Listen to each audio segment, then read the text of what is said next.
ठीक है।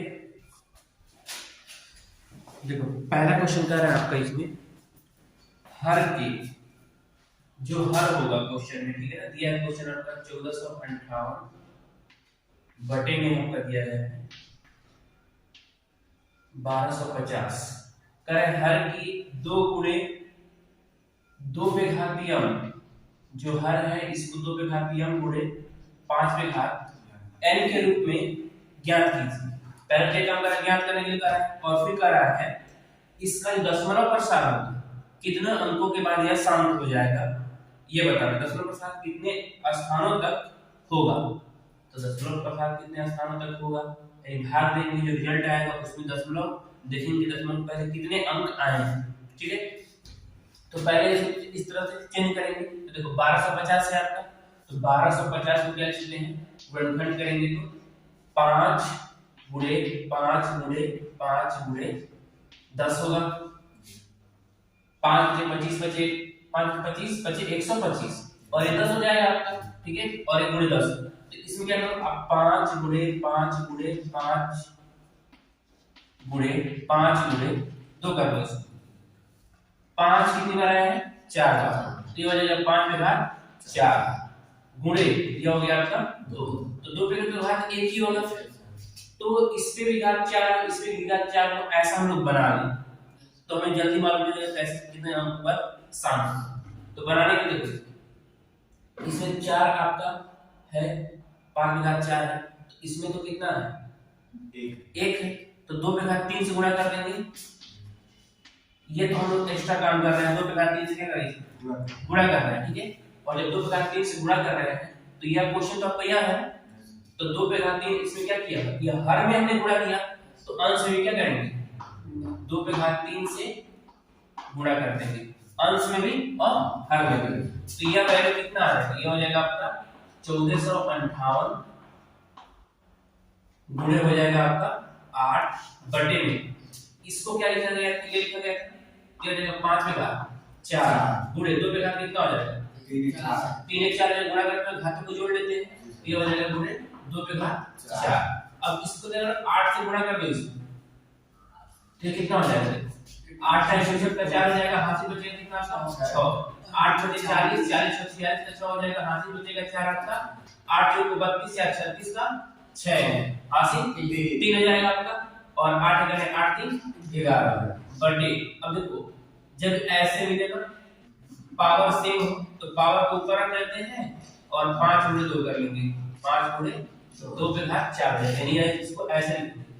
तो ये कितना लेगा 5 गुना 10 पे घात कितना 4, इसका मतलब क्या होगा 1 1 6 6 4 बटे में 10 पे घात 4 का मतलब 10 पे घात 4 का मतलब हो गया 4 जीरो हो गया, और जब 4 जीरो से भाग देंगे तो क्या हो जाएगा 1 1 6 4 6 हो जाएगा 10.4, क्योंकि 4 जीरो है तो 4 हम कंसीडर कर लो, भाग देंगे आपका n दशमलव का कितना अंक है 4, यानी इसमें जो विकल्प है आपका ये हो जाएगा चौथा सही हो जाएगा।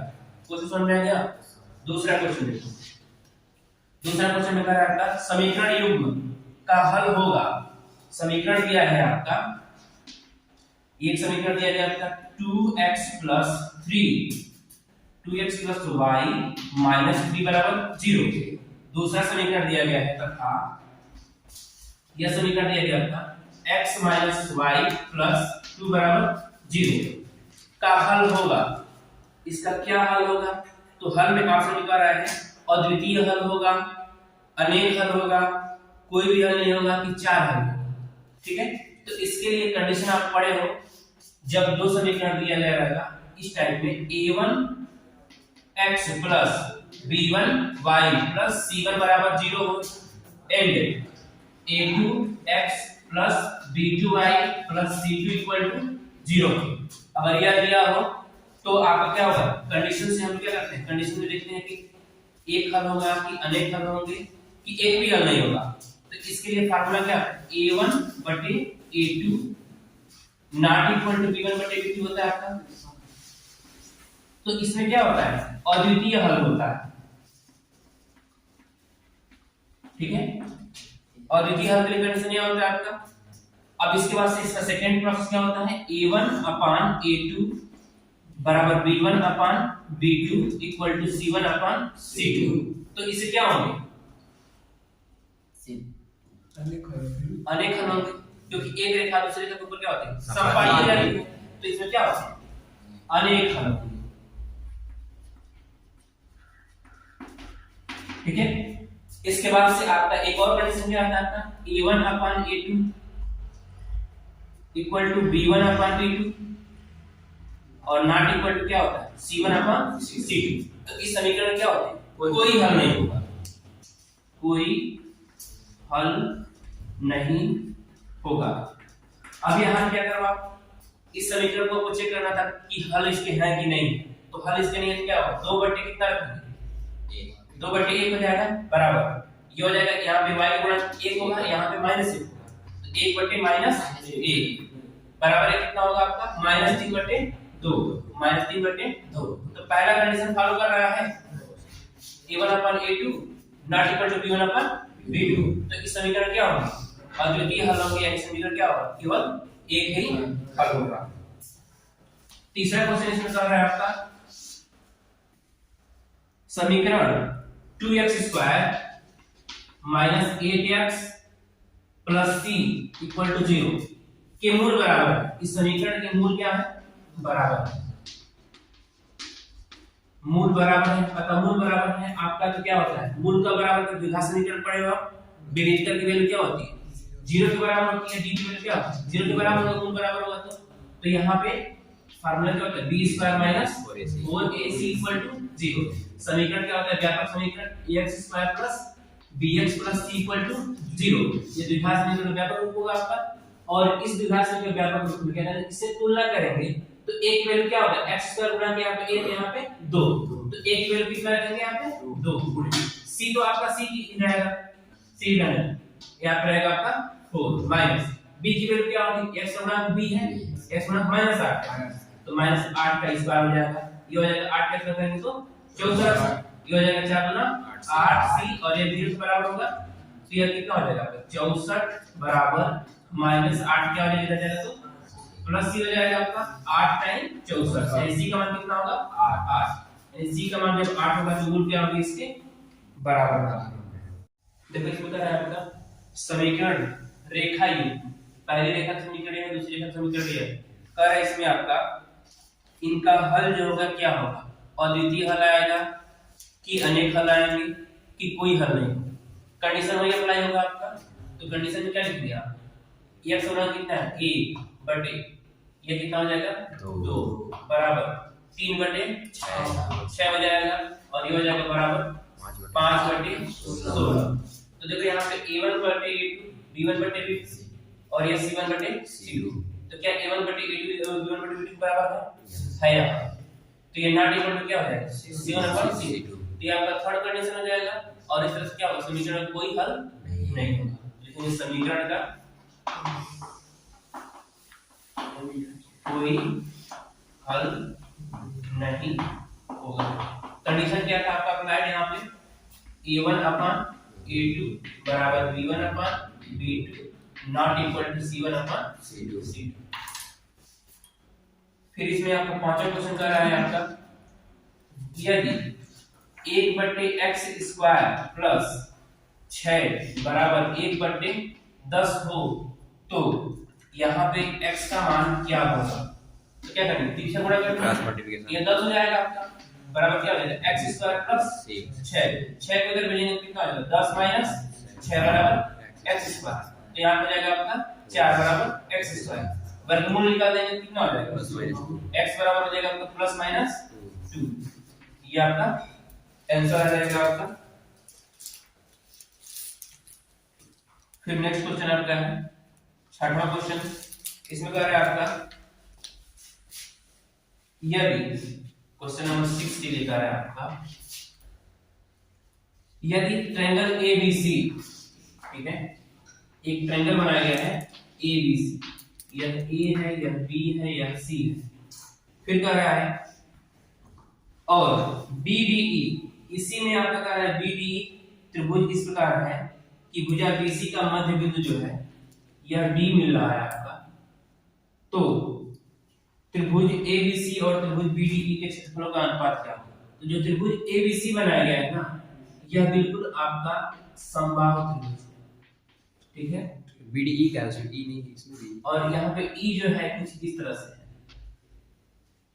ठीक है। तो एक त्रिभुज यह बनेगा, जैसे कि यह पूरा क्वेश्चन आपको कुछ इस तरह से बनता है कि एक समबाहु त्रिभुज है आपका एबीसी, और इसकी मध्य भुजाओं का जो मध्य भुजाएं हैं उनका बिंदु जो है डी, ई और एफ है। तो आपको बताना है कि जो त्रिभुज बीडीई है इसका अनुपात, एक त्रिभुज एबीसी और त्रिभुज बीडीई का अनुपात क्या है, ठीक है। त्रिभुज एबीसी और त्रिभुज बीडीई का अनुपात क्या होगा इसको बताना है, ठीक है। तो देखो यहाँ पे चार त्रिभुज बन रहा है आपका, ठीक है। तो इन चार त्रिभुज के क्षेत्रफल बराबर क्या होगा, बड़े त्रिभुज के क्षेत्रफल होगा। तो बड़ा त्रिभुज क्या है, एबीसी है, तो इस बड़े त्रिभुज का क्षेत्रफल होगा, इसको हम क्या लिखते हैं, 4 गुणे, क्योंकि यह आपका क्या है, मध्य बिंदु है, तो 4 का क्षेत्रफल क्या होगा, बराबर आएगा। जब 4 का क्षेत्रफल बराबर होगा तो यहाँ पे लिख सकते हैं 4 गुणे त्रिभुज बी डी ई का क्षेत्रफल, यानी इस त्रिभुज का क्षेत्रफल, त्रिभुज ए बी सी का जो क्षेत्रफल होगा बराबर 4 गुणे क्या हो जाएगा, बीडी का क्षेत्रफल हो जाएगा। तो अब क्या है आपका, इसका और इसका अनुपात निकालना है, तो इस त्रिभुज का क्षेत्रफल इधर डिवाइड कर देंगे, तो क्या हो जाएगा, त्रिभुज एरिया त्रिभुज एबीसी गुड मॉर्निंग का क्षेत्रफल हो जाएगा आपका, और बटे कितना हो जाएगा आपका एरिया त्रिभुज बीडीई, इसको लिखने की कोई जरूरत नहीं है, एरिया लिख दिया गया है, ठीक है। एरिया त्रिभुज बीडीई बराबर कितना हो जाएगा, 4 बटे 1 हो जाएगा। तो अब इस अनुपात कितना हो जाएगा, 4 संबंधी 1 हो जाएगा, ठीक है। समझ में। शाखा क्वेश्चन कर रहा है इसमें आपका बिंदुओं -2 और 6, दो बिंदु दिया गया है, -2 है और -6 है एक बिंदु, और दूसरा है आपको कर रहा है -2 और 10, इनको मिलाने वाली रेखा का मध्य बिंदु क्या होगा, ठीक है। तो मध्य बिंदु के निर्देशांक क्या होंगे ये बताना है, मध्य बिंदु के निर्देशांक आपको ज्ञात है। तो मध्य बिंदु के निर्देशांक के लिए सूत्र क्या होता है, x बराबर होता है x1 प्लस x2 बटे 2, और y के लिए क्या होता है y1 प्लस y2 बाई 2 होता है। तो यहाँ पे x1 कितना होगा, -2 हो जाएगा, प्लस ये x2 कितना हो जाएगा, ये भी -2 हो जाएगा, बटे में 2 आ जाएगा आपका, ये एक्सप्रेशन क्या हो जाएगा, -2 बटे 2, यानी इसको सॉल्व करें कितना हो जाएगा, -4 बटे 2, तो ये हो जाएगा 2 दूना 4, यानी -2 हो जाएगा आपका, x का निर्देशांक हो जाएगा -2। सेकंड वाला देखें, यह y1 कितना है, 6 है और यह 10 है, तो 6 प्लस 10 बटे 2, यानी कितना हो जाएगा 16 बटे 2, यानी 2 बटे कितना हो जाएगा आपका 16, y बटे कितना हो जाएगा आपका 8 आ जाएगा आपका। तो ये हो जाएगा मध्य बिंदु के निशान कितना आ जाएगा, -2 और 8 हो जाएगा। समझ में आया क्वेश्चन ना। मध्य बिंदु का निशान निकालने के लिए जो भी बोलेगा फार्मूला से लगाएंगे, x1 प्लस x2 बाई 2 हो जाएगा और y1 प्लस y2 बाई 2 हो जाएगा। फिर इसमें नेक्स्ट क्वेश्चन है आपका क्वेश्चन नंबर 8। देखो क्वेश्चन नंबर 8 में कहा जा रहा है आपका, यहाँ पे कह रहा है कि चित्र में त्रिभुज एबीसी के आधार बीसी के समांतर एक रेखाखंड पीक्यू खींचा गया है। एक त्रिभुज दिया गया है, यह त्रिभुज आपका ए बी और सी है, और इसमें कह रहा है कि भुजा बीसी के समांतर एक रेखा खींचा गया जिसका नाम देना आपको पीक्यू, और फिर कह रहा है यदि पीक्यू रेशियो में दिया है आपका बीसी है, यानी पीक्यू बटे बीसी का जो रेशियो दिया गया है 1:3 है, तो आपको अनुपात निकालना है एपी बटे पीबी का अनुपात क्या होगा यह बताना है, ठीक है। तो इसका निकालने के लिए क्या करोगे आप, पहले देखो यह इसका रेशियो दिया गया है, ठीक है। तो आप दो तरीके से लगा सकते हो, ठीक है। एक थेल्स थ्योरम पढ़े हो, तो थेल्स थ्योरम क्या होता है, यह मध्य बिंदु होता था, तो यहाँ पे मध्य बिंदु की बात नहीं की जा रही है, ठीक है। तो आपको क्या करोगे, इसमें जो समरूप त्रिभुज दिखाया जाता है उसकी कंडीशन को अप्लाई करोगे, यानी त्रिभुज ए पी क्यू जो होगा, त्रिभुज ए बी सी के समरूप होगा। कैसे होगा, यह एंगल हो जाएगा, यह एंगल इस एंगल के बराबर हो जाएगा, और एंगल क्या हो जाएगा, घनिष्ठ हो जाएगा, ट्रिपल एंगल से हो जाएगा आपका। और जब यह क्या हो जाएगा, दोनों त्रिभुज यानी त्रिभुज ए बी सी जो होगा समरूप हो जाएगा त्रिभुज ए पी क्यू में, समरूप हो जाएगा आपका।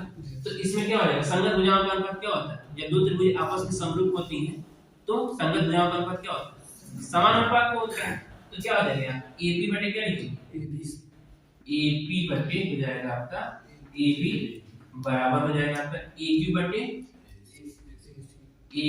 हो जाएगा आपका AC बराबर हो जाएगा आपका PQ बटे BC।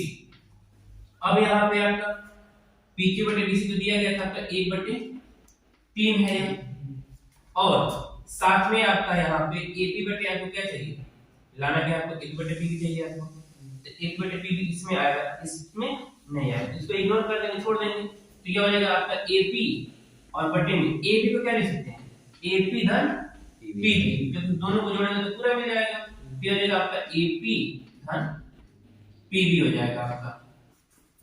अब क्या करो, ये गुणा कर दो, तो इन दोनों का गुणा इसमें हो जाएगा, एक में इसका इसमें हो जाएगा, क्या हो जाएगा 3AP बराबर हो जाएगा आपका AP प्लस PB। अब यहाँ से AP को इधर भेजो तो 3 यहाँ है और एक इधर आएगा तो एक घट जाएगा, कितना हो जाएगा 2AP बराबर हो जाएगा आपका PB। अब यहाँ से AP बटे PB निकालो तो कितना हो जाएगा, 1/2 आ जाएगा आपका आंसर। तो इसमें लिखेंगे हम लोग यहाँ पे AP बटे PB इक्वल टू 1/2, यानी रेशियो कितना हो जाएगा 1:2 का आपका रेशियो निकल करके आ जाएगा, ठीक है। चलो क्वेश्चन नंबर क्या है आपका, यदि sin a बराबर दिया गया आपका 4/5 है तो tan a का मान बताइए कितना होगा। तो यदि sin a का मान मालूम है आपको, क्या कर सकते हैं, समकोण त्रिभुज बनाओगे। समकोण त्रिभुज अगर मान लो इसको a मान रहे हैं, b हो जाएगा, या क्या हो जाएगा c हो जाएगा। sin a बराबर क्या होता है, लंब बटे कर्ण होता है आपका। तो लंब है इसके सामने के लिए क्या हो जाएगी, लंब हो जाएगी, ये कितना हो जाएगा 4 हो जाएगा ना, 4/5 है तो ये कितना हो जाएगा 5 हो जाएगा। पाइथागोरस पर में लगाएंगे तो क्या हो जाएगा, CA का स्क्वायर इक्वल टू कितना होगा, AB का स्क्वायर प्लस BC का स्क्वायर। तो CA का स्क्वायर कितना हो जाएगा, 5 का स्क्वायर हो जाएगा, या AB का स्क्वायर कितना है आपका, देख लो निकालना है आपको AB का स्क्वायर, तो कितना हो जाएगा, BC का स्क्वायर क्या हो जाएगा 4 का स्क्वायर हो जाएगा। इसको इधर भेज देंगे, फिर हो जाएगा 5 × 25, 4 × 16 घटा देंगे, ये हो जाएगा AB स्क्वायर के बराबर। तो AB बराबर कितना हो जाएगा, यहाँ से 25 में 16 घटाएंगे तो 9, यानी AB बराबर कितना हो जाएगा, ये रूट में आ जाएगा आपका, यहाँ पे ये हो जाएगा आपका AB इक्वल टू 3 हो जाएगा आपका। हालांकि प्लस माइनस 3 होगा, लेकिन तो हम प्लस को कंसीडर करेंगे आप लेंथ को। अब देखो ये 3 निकल गया, tan a निकालना है आपको, तो tan a बराबर कितना होता है, tan a बराबर होता है लंब बटे आधार। तो लंब कितना है 4 है और आधार कितना है 3, ये हो जाएगा आपका tan a की वैल्यू हो जाएगी। फिर नेक्स्ट क्वेश्चन क्या है आपका, 10वां में क्या है आपका, यदि sin theta minus cos theta बराबर 0 हो तो आप मान निकालिए sin पे घात 4 थीटा प्लस cos पे घात 4 थीटा बराबर, इसकी वैल्यू निकालिए आप। सर इसमें दिया रहेगा ना वाला है, इस साइड वाला दिया रहेगा ना, या इस नहीं इसको मान दिया रहेगा तभी निकालेंगे, उसमें इसको ढके इसमें यस सर। नहीं, यह क्वेश्चन दूसरा, ये क्वेश्चन दूसरा है, यस सर, ये क्वेश्चन दूसरा है। इसमें क्वेश्चन कंडीशन कर रहा है कि यदि sin theta minus cos theta बराबर 0 है तो इसका मान निकालिए। तो उसके सहायता से आपको उसको सॉल्व करना है। जब सॉल्व करोगे तो कितना, इसको इधर से उधर भेजो, जो हो जाएगा sin थीटा बराबर cos थीटा हो जाएगा, ठीक है। cos थीटा से दोनों तरफ भाग दे दो तो देखो कितना आ जाएगा, ये sin थीटा होगा बटे cos थीटा हो जाएगा, और इधर कितना होगा cos थीटा बटे cos थीटा इक्वल टू कितना होगा 1। तो यानी यह sin थीटा बटे cos थीटा कितने बराबर हो गया ये हो गया आपका क्या होता है sin थीटा बटे cos थीटा कितना होता है tan थीटा इक्वल टू कितना हो गया 1। अब 1 किसकी वैल्यू होती है tan में 45 की वैल्यू, इसलिए लिखेंगे tan 45। ये हो जाएगा tan theta equal to tan 45। Compare करेंगे थीटा इक्वल कितना आ गया 45। Sorry sin theta cos theta 45 ना का बराबर नहीं होता वैसे। हां तो इसे नहीं आ जाएगा। तो थीटा की वैल्यू आ जाएगा ना ये, ठीक है। यहाँ पे रखोगे तब वैल्यू आ जाएगा आपका। तो वैल्यू रखकर चेक करना, वैल्यू 0 रखो, फिर 30 रखो, फिर 45 रखो, फिर 60 रखो, फिर 90 रखो, ठीक है। तो उससे भी आ जाएगा। अब आपको वैल्यू निकालना था sin पे घात 4 थीटा प्लस cos पे घात 4 थीटा, इसकी वैल्यू निकालनी है। तो यहाँ क्या करो ना, थीटा की वैल्यू रख दो, ये हो जाएगा sin फिर स्क्वायर लिख लो, या फिर इसको लिख लो sin थीटा की वैल्यू 45 लिख लो, और इस सभी का घात कितना लिख लो 4 प्लस cos यह हो जाएगा 45 डिग्री, और इस पे घात कितना हो जाएगा 4। तो यहां से आपकी वैल्यू देखो sin 45 वैल्यू कितनी होगी 1/√2, तो यहां पे 1/√2 पे घात कितना हो जाएगा 4 प्लस 1/√2 में घात 2 की वैल्यू कितना हो जाएगा 4। अब इसका अगर स्क्वायर है तो रूट हट जाता, तो 4 घात कितना हो जाएगा 1 बटे कितना हो जाएगा 4 हो जाएगा, प्लस इस पे भी कितना हो जाएगा 1 बटे 4, यानी दोनों को जोड़ेंगे तो हर बराबर है तो 2 हो जाएगा, 4 हो जाएगा, और ये कितना हो जाएगा अंश को जोड़ लेंगे तो 2 दूना 4, यानी कितना हो जाएगा 1 बटे 2 आपका आंसर आ जाएगा, ठीक है। और जिसको नहीं समझ में आएगा देखो इसको लिखेंगे 1 बटे रूट में 2 into 1 बटे रूट में 2, 4 बार लिखेंगे ना, 4 घात है तो 4 बार लिखेंगे, तो इनकी वैल्यू कितना हो जाएगा √2 का √2 में गुणा होता है 1 बटे 2 हो जाएगा, ठीक है। और फिर इसका गुणा करेंगे कितना हो जाएगा 1 बटे 2, इस तरह से 1 बटे 4 आ रहा है। नेक्स्ट क्वेश्चन इसमें है आपका क्वेश्चन नंबर 11। इसमें कर रहा है आपका 6 मीटर ऊंचे खंबे की छाया जो है भूमि पर 2√3 मीटर दूरी पर बनता है। 6 मीटर ऊंचा खंबा है, ठीक है, ये खंबा हो गया, इसकी छाया भूमि पर 2√3 मीटर की दूरी पर क्या बन रही है। फिर कह रहा है इसमें तब उस समय सूर्य का उन्नयन कोण ज्ञात कीजिए, यानी ये कोण आपको क्या करना है निकालना है। तो मानेंगे इसका कोण जो है सूर्य का उन्नयन कोण थीटा है, तो अब इसमें क्या करो आप इस त्रिभुज ABC में tan थीटा अप्लाई करो, तो ये कितना होता है लंब बटे आधार, तो लंब कितना होगा थीटा के सामने मुझे लंब होगी, और आधार कितना होगा 2√3, तो ये देखो 2 दिया 6, तो ये हो जाएगा 3/√3, परिमीकरण कर देंगे यहाँ पे √3 से अंश और हर में गुणा कर देंगे, और जब गुणा करेंगे तो कितना आ जाएगा 3√3, और बटे में कितना आ जाएगा 3 से 3 कट जाएगा, यह वैल्यू आ गया आपका √3।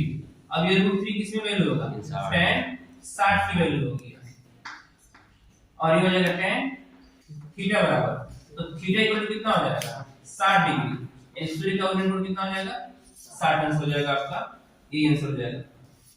क्वेश्चन नंबर 12 देखो, 12 में क्या है आपका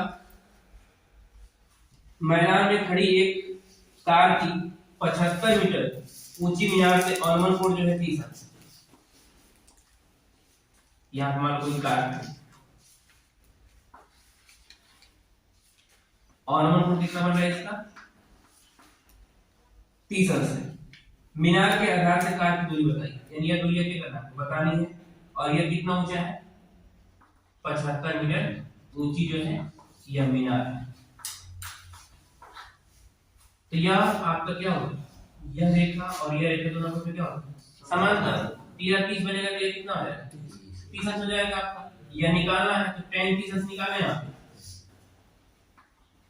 tan 30 अंश। फिर मुझे ABC में क्या कर रहे हैं यहाँ पे इसको मान लो A या B और या C, तो यह कितना होगा 75 बटे कितना हो जाएगा इसको मान लो कि x, फिर 75/x हो जाएगा। tan 30 की वैल्यू कितनी होती है रूट में 3, 1/√3 में 3, ठीक है, और ये हो जाएगा आपका 75/x, तो ये सीधे गुणा हो जाएगा आपका, ये हो जाएगा 75 √3 मीटर आपका आंसर हो जाएगा। यानी कार जो होगी मीनार के आधार से 75 मिलीमीटर दूरी पर खड़ी होगी। अगर इसकी वैल्यू डेसिमल में दिया रहेगा तो √3 की वैल्यू कितनी होती है? √3 इक्वल टू रख देंगे वैल्यू हम लोग 1.732 रख देंगे, फिर सॉल्व कर देंगे। नोट करो। इसमें क्या है आपका क्वेश्चन नंबर 30 में एक कार के दो वाइपर। तो कार है तो आपका वाइपर ऐसे रहता है। Yes sir. ये आपका दो वाइपर लगे हुए हैं, ठीक है। फिर क्या है इसमें आपका ये जो दोनों वाइपर हैं एक दूसरे को आच्छादित नहीं करते। मतलब जब ये रिवॉल्व हो रहा है ऐसे घूम रहा है यहाँ पे ऐसे, ठीक है, जितना इसके एरिया है इतना अपना एरिया कवर कर रहा है, वैसे ये भी क्या कर रहा है अपना एरिया क्या कर रहा है यहाँ तक ये कवर कर रहा है। मतलब जितना यह साफ कर रहा है इसके ऊपर यह नहीं जा रहा है, दोनों के एरिया आच्छादित नहीं हो रहा है। फिर कर रहा है प्रत्येक वाइपर की पत्ती की लंबाई जो है 8 सेंटीमीटर, यानी वाइपर की जो पत्ती की लंबाई कितनी है 8 सेंटीमीटर। फिर कर रहा है जो 120 अंश के कोण पर घूम करके सफाई कर रहा है।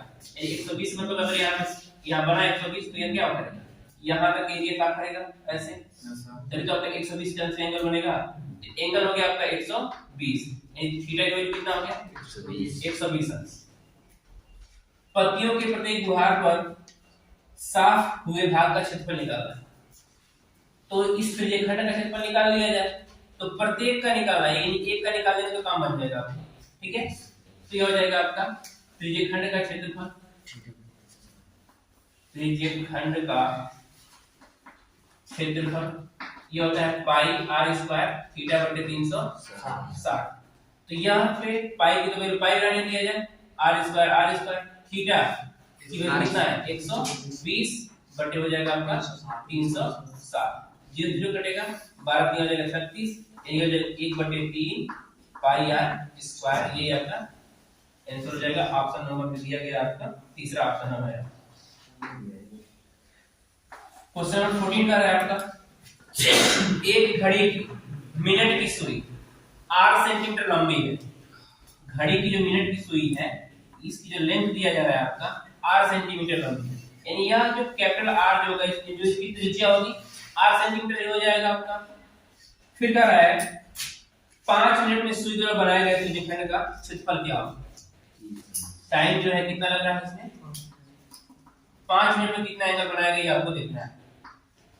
तो घड़ी की जो मिनट की सुई होती है जब वो रिवॉल्व करती है तो ये पूरा क्या करती है एक कंप्लीट चक्कर लगाती है घड़ी की मिनट की सुई। तो यह अब क्या करेगी 60 मिनट में कितने कोण बनाएगी 360 डिग्री का कोण बनाएगी। तो 1 मिनट में कितने कोण बनाएगी 360 बटे कितना हो जाएगा 60 जगह 0 0 कटेगा 6 7 36 हो जाएगा आपका, यानी 6 डिग्री 1 मिनट में 6 डिग्री बनेगा आपका, ठीक है। फिर आपको क्या करना है त्रिज्यखंड का क्षेत्रफल निकालना है आपको, क्योंकि ये 5 मिनट में यानी यहाँ मान लो 12 बज रहा है तो फिर 1 तो मिनट की सुई ट्रेवल कितना करेगी 1 मिनट 5 मिनट 5 मिनट ट्रेवल करेगी आपका, ठीक है। तो यहाँ पे आपका 6 डिग्री का बन रहा है आपका एंगल 1 मिनट में। तो फार्मूला क्या होता है पाई r² थीटा बटे 360 फार्मूला सेम रहेगा आपका। यहाँ पे पाई की वैल्यू पाई रहने दिया जाए r² तो r² ही है आपका, तो इसको r² ही रखें। थीटा की वैल्यू कितना होगा 6 डिग्री 1 मिनट में निकालना है और बटे कितना हो जाएगा 360 ये हो जाएगा 6 36 हो जाएगा 5 पाई r² थीटा बटे 60 हो जाएगा आपका, ठीक है। अगर 5 मिनट की बात की जाएगी तो 5 से क्या करेंगे गुणा करना पड़ेगा आपको, ये हो जाएगा आपका 12 हो जाएगा पाई r² बाई 12।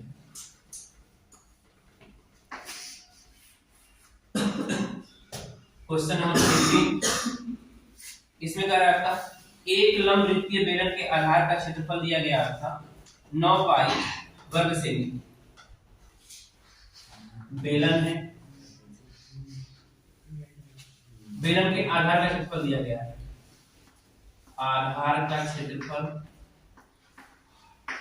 यह दिया जा रहा है आपका 9 पाई सेंटीमीटर स्क्वायर। फिर कह रहा है इसमें आधार का व्यास क्या हो, तो आपको डी निकालना है। आधार का क्षेत्रफल है, आधार क्षेत्रफल कितना होता है पाई आर स्क्वायर इक्वल टू 9 पाई हो जाएगा आपका, पाई से पाई क्या हो कटेगा, आर इक्वल टू कितना हो जाएगा 3 आ जाएगा आपका। फिर आर इक्वल टू 3 तो डायमीटर कितना हो जाएगा 3 into 2 कर दें 6 सेंटीमीटर क्या हो जाएगा इसका व्यास हो जाएगा। क्वेश्चन नंबर 16 में कह रहा है आपका एक गोले की त्रिज्या r है, गोला लिखा गया आपका, गोले की त्रिज्या कितनी दिया गया है r है। एक बेलन के आधार की त्रिज्या r है, बेलन है आपका, ठीक है, बेलन के आधार की त्रिज्या भी कितनी दिया गया r है, और इस बेलन की जो ऊंचाई है यह दिया जा रहा है 2r। तो गोले और बेलन के आयतनों का अनुपात क्या होगा, तो गोले का आयतन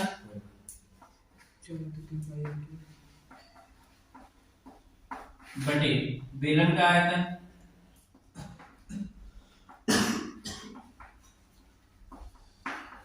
गोले का आयतन फॉर्मूला कितना होगा 4/3 पाई आर क्यूब, आर तो आर ही रहेगा, कोई चेंज नहीं होगी इसमें, बटे बेलन का आयतन पाई आर स्क्वायर एच, इसमें भी आर बिल्कुल सेम है दोनों का आर रेडियस, तो आर ही लिखेंगे। तो ये 2r से 2r क्या होगा कैंसिल हो जाएगा आपका, एच की वैल्यू कितनी है 2r, पाई से पाई कट जाएगा आपका, ये हो जाएगा 4/3 इनटू आर रहेगा ऊपर अंश में एक आर बचेगा, और ये एच की वैल्यू कितना आ जाएगा 2r, तो r से r कट जाएगा, ये 2 दूना 4, ये कितना हो जाएगा रेशियो 2/3 आपका आंसर आ जाएगा। क्वेश्चन नंबर 17 है आपका, कह रहा है आपका 1 से 15 तक की सम संख्याओं का समांतर माध्य क्या होगा। 1 से 15 तक सम संख्या थी, तो 1 2 3 4 5 6 7 8 9 10 11 12 13 14 और 15 सम संख्याओं का समांतर माध्य चाहिए आपको, ठीक है। तो सम संख्या कौन सी होगी 2 4 6 प्लस 8 10 12 और 14 बटे कितना ऑब्जर्वेशन आ रहा है 1 2 3 4 5 6 7, यानी पदों के ऊपर समांतर माध्य होता है, पदों के ऊपर बटे पदों की संख्या। तो सम संख्या ये 2 हो गया, 4 6 8 10 12 14 16 16 नहीं आएगा, ठीक है, इनको जोड़ ले 4 2 6 6 6 12 12 8 20 10 30 10 40 2 42 होगा, 42 में 10 जोड़ेंगे कितना हो जाएगा आपका 52, ठीक है, 52 क्या 56 56 बटे 7 हो जाएगा 7 बटे 56, यानी ये आंसर है कितना आपका 8, समांतर माध्य बराबर 8 हो जाएगा। फिर कह रहा है 18 क्वेश्चन नंबर 18 में, इसमें कह रहा है आपका यदि एक गोले का व्यास 20 सेंटीमीटर, गोले का जो व्यास है यह दिया जा रहा है आपका 20 सेंटीमीटर, फिर कह रहा है गोले का आयतन क्या होगा, गोले का आयतन निकाल लिया जाए, गोले का आयतन त्रिज्या कितना लगे यहाँ d बटे 2 हो जाएगा, तो गोले का आयतन होगा 4/3 पाई आर क्यूब, ये हो जाएगा 4/3 पाई आर की वैल्यू क्या रखेंगे d बटे 2 पे घात 3 हो जाएगा, ये हो जाएगा 4/3 पाई और इंटू d का पावर कितना आ जाएगा 3 और 2 का पावर कितना आ जाएगा 3, यानी 8 हो जाएगा, इस पार्ट लिखते हैं, ये हो जाएगा 4 गुना 8, यानी हो जाएगा आपका 1/6 पाई d की पावर 3, ये आपका आंसर हो जाएगा, नोट कर लो।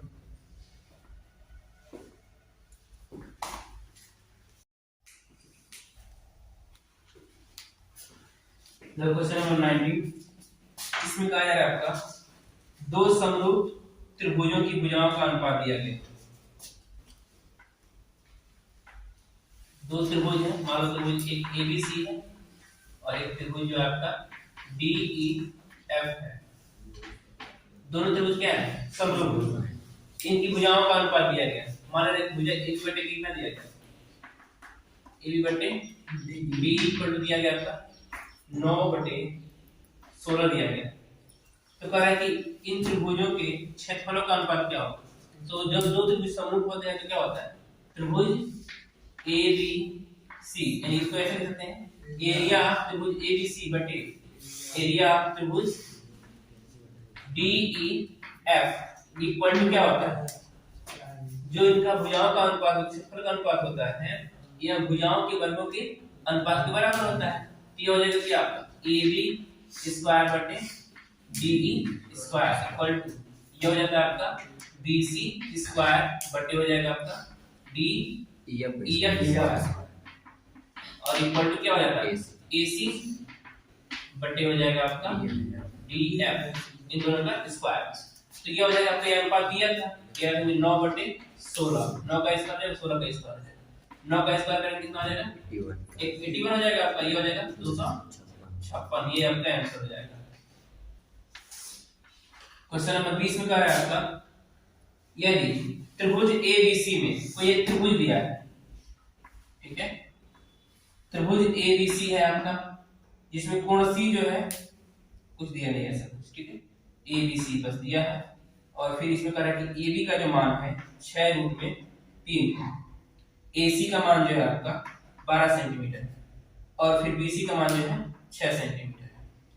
इसमें कहा जा रहा है कि कोण B का मान बताइए, 90 अंश हो जाएगा, ठीक है, लेकिन तो आप क्या करना चेक करना पड़ेगा पाइथागोरस थ्योरम अगर फॉलो होगा तो क्या हो जाएगा, कोण 90 अंश का हो जाएगा। तो इसमें पहले तीनों भुजाओं का वर्ग कर, ये हो जाएगा 6√3 का वर्ग करो कितना हो जाएगा, ये हो जाएगा 36 गुणे 3 यानी 36 3 क्या हो जाएगा 108, ठीक है, 12 का स्क्वायर करना कितना होगा 144 और फिर 6 का स्क्वायर करना कितना हो जाएगा 36, ठीक है। तो 36 और 108 जोड़ेंगे कितना हो जाएगा 144 हो जाएगा, दोनों को जोड़ेंगे तब, ठीक है। तो ये 144 हो जाएगा, ये भी 144 हो जाएगा, ठीक है। तो क्या हो जाएगा यह आपका और यह, ठीक है, यानी कुछ फिगर कैसे हो जाएगा, इसका ऐसे बन जाएगा, यह भुजा मान लीजिए आपका 6 हो जाएगा, तो यह भुजा कितना हो जाएगा 6√3 हो जाएगा और इन दोनों का वर्ग करेंगे तो ये 12 आ जाएगा, यानी ये कोण B हो जाएगा आपका यह, ठीक है, 6√3 है ना आपका, यहीं से हम शुरुआत है और ये 6 ये B हो जाएगा और यह A हो जाएगा और यह C हो जाएगा, यानी कितना हो जाएगा कोण B का मान, कोण B बराबर हो जाएगा आपका 90 अंश। अभी तो आपका खंड अ समाप्त होगा 20 क्वेश्चन, ठीक है, अब खंड ब।